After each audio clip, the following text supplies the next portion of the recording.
Hey, boys, girls, everybody else, Ryan here. I hope you're having a good Sunday, but unfortunately, I need to come on here and drag Elon Musk a little bit. For those of you who may not be paying attention, Elon Musk was talking about letting Alex Jones back on Twitter, and he put this poll out, and as you see, he won. I thought, okay, maybe he's just messing with it. He's not going to put this dude back on X after he's been sued and owes $1.1 billion to the Sandy Hook parents because of what he said. Yep, wrong again, Ryan. And what's the first post he retweets after not being on there since 2018? From Andrew Tate, of course. They want to tell globalists to get. I want to tell domestic terrorists and sexual predators to get. In this tweet from Shannon Watts, Elon Musk says, I vehemently disagree with what he said about Sandy Hook, but we are a platform that believes in freedom of speech. Or are we not? That is what it comes down to in the end. If the people vote him back on, this will be bad for X financially, but principles matter more than money. I'm so glad you said that, Elon. Let's check the tape. So when Kim here said that Alex Jones should be allowed back on because Biden and Trump are, Musk responded and said, my firstborn child died in my arms. I felt his last heartbeat. I have no mercy for anyone who could use the deaths of children for gain, politics, or fame. You know, that's one post I read that I was actually kind of like, oh, damn, Elon maybe does have a heart. And when somebody shared that post, then I found out that Elon Musk's ex-wife came on here and said it was actually her holding the child. I guess I shouldn't be surprised that a guy that lies about holding his dead kid would let another guy on his platform who lies about a bunch of kids getting murdered. You know, I'm just saying, going through Elon Musk's timeline, it really paints a picture of the kind of person this is. And then realizing the kind of power he has owning Twitter. All right, guys, so it's another day, which means another mainstream liberal media meltdown that we got to talk about, because these people are melting down every single day over the silliest things, like, for example, free speech. But as I've discussed with you guys, free speech is a threat to their democracy, and this is why they get so upset at the thought of free speech. And this time, they are upset with Elon Musk for allowing Alex Jones back on Twitter. Now, we covered this when it was happening, when Elon Musk issued the poll to let the people decide whether or not Alex Jones should be back on the platform. Now, this comes after the liberal media's advertising boycott of X backfired because they forgot that Elon Musk is the richest man in the world. And quite honestly, it doesn't matter if they try to bankrupt the platform, because Elon Musk can just simply fund its existence because he's that rich, right? So it's backfired. A man with nothing else left to lose does exactly what the mainstream liberal media tried to avoid happening, because, again, he has nothing else left to lose. So it's pretty hilarious. And what's even more hilarious is the mainstream liberal media reaction to Elon Musk allowing Alex Jones back on X. And then subsequently, to make matters worse for the mainstream liberal media, he then has a X chat with Andrew Tate, Vivek Ramaswamy, General Flynn, Alex Jones, everybody, right? All the characters that you can think of that the mainstream liberal media hates, okay? They can't stand. All were having one big ass conversation on X Spaces. I think over 100,000 people listened to it. I listened to it. And to me, it was just simply a conversation that I think should be allowed in this country. We should allow these conversations, and we honestly should be having more of these conversations, okay? But again, that's not what the mainstream liberal media want. Free speech is a threat to their democracy, so therefore they're going to boo-hoo on and cry about it. So we got to talk about it. But before we get into it, we have to have a word from the sponsor of this video, BioTrust. When it comes to stubborn belly fat, we're all looking for a miracle pill. Generally, you have to use multiple different products that target belly fat differently to manage excess fat around the abdominal area. Some products may focus on abdominal exercises or dietary changes, while others may focus on boosting metabolism or controlling cravings. Believe it or not, I found an exceptional alternative that uses naturally sourced and science-backed ingredients from Mother Earth and is more effective at targeting that stubborn belly fat, enhancing metabolism and promoting a toned midsection better than most weight management products that I've seen on the shelves at stores. And that is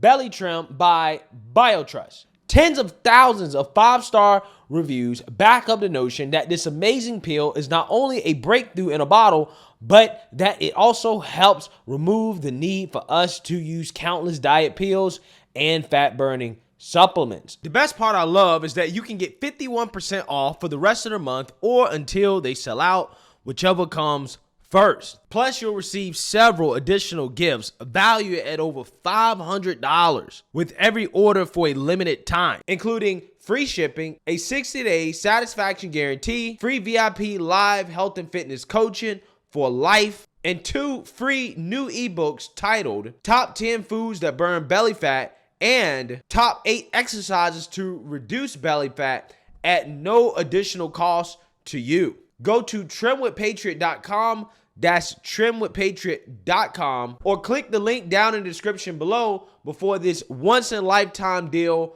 sells out. A lot of people attack Musk on Twitter. I trend all the time. Hey, if you're such an absolutist on free speech, bring back Alex Jones. I understand that if he did that, the ADL and others would really be able to probably shut down Twitter. So I understand that he needs to go through a process before he does that. So that was right-wing extremist Alex Jones days ago making the case to Tucker Carlson that users want him back on X, the platform formerly known as Twitter. He was banned for posts that were previously cited for violence, harassment, and hate speech. This morning, though, he's back on X, thanks to the new owner, Elon Musk. Musk did a very unscientific poll of asking people on X if Jones should be reinstated. 70% said yes. And overnight, Jones and Musk took part in an audio chat on X, which included Vivek Ramaswamy, Mike Flynn, and Andrew Tate, a self-proclaimed misogynist influencer. CNN correspondent Donia Sullivan joins us now. I'm having a bit of a tough time keeping it. Go ahead, Donnie. Please tell us what we need to know before I start talking. Well, Yeah, so as you can see here, clearly CNN is having a hard time with this, right? They're having a hard time comprehending how you can have Elon Musk, Andrew Tate, Vivek Ramaswamy, Alex Jones, General Flynn, others, right? Matt Gaetz, they're all a part of this conversation, okay? And they just can't stand free speech, guys, right? Because what you saw, what happened in Spaces is what free speech is. That is why we have the First Amendment in this country, for these types of conversations to be able to take place. Regardless of whether you agree or disagree, I think that people have the right to be able to speak, right? But again, CNN is going to do what CNN does, the liberal media does, and they're going to freak out over this, right? Because they can't stand the fact that their narrative is now being challenged. And with X being one of the biggest social media platforms, it's an especially a threat to the establishment narrative, and most importantly, the presidential election of 2024, right? This is what they're really, really, really concerned about, okay? But again, just remember, as they're talking about this, that CNN bought it on themselves, right? They caused this to happen. The liberal media caused this to happen. Well, I think if you bring back up that full screen there of that cast of characters who were on that Twitter audio stream last night, I mean, that is Twitter right now, to be honest with you. That's Elon Musk, Alex Jones, Flynn. I mean, the platform is obviously a mess. And, people don't have to use it, but they do use it. And it is still very, very influential. It still drives a lot of the news agenda.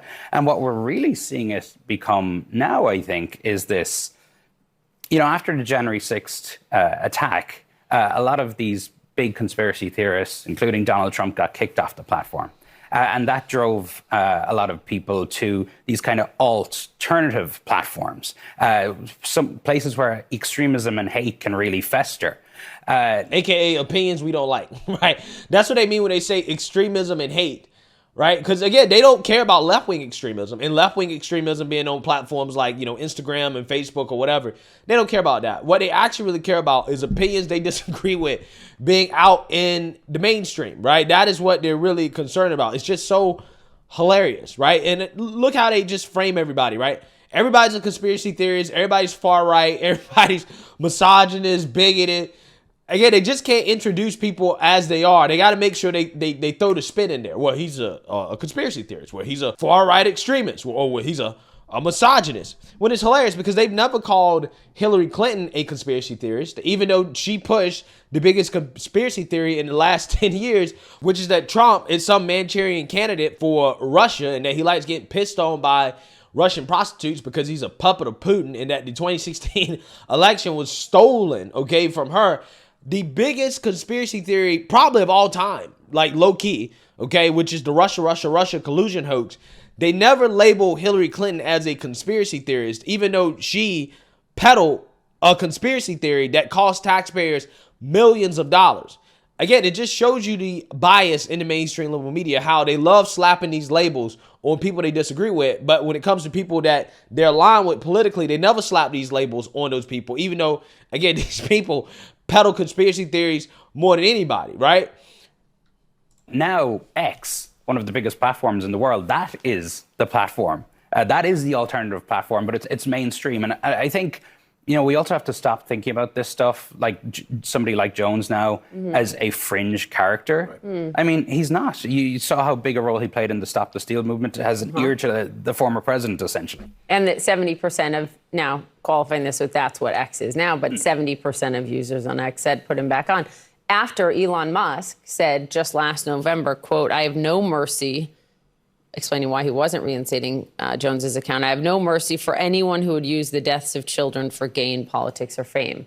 So what changed? I think what we're seeing with Elon Musk is a very public journey down the rabbit hole. Journey? No, it's a F you, right? It's a F you. That's what you're seeing from Elon Musk. What you're seeing from Elon Musk is Elon Musk said, okay, since you guys are going to try to bankrupt my company regardless of what I do, no matter how much I prove that my company is not promoting hate speech, they're not showing ads next to hateful content, and that we are censoring people who go too far, right? He's basically tried to prove that. He hired Linda Yaccarino, an advertising executive from the mainstream liberal media. Like, he's done everything that you can do in order to try to prove that, hey, this is not a hate platform.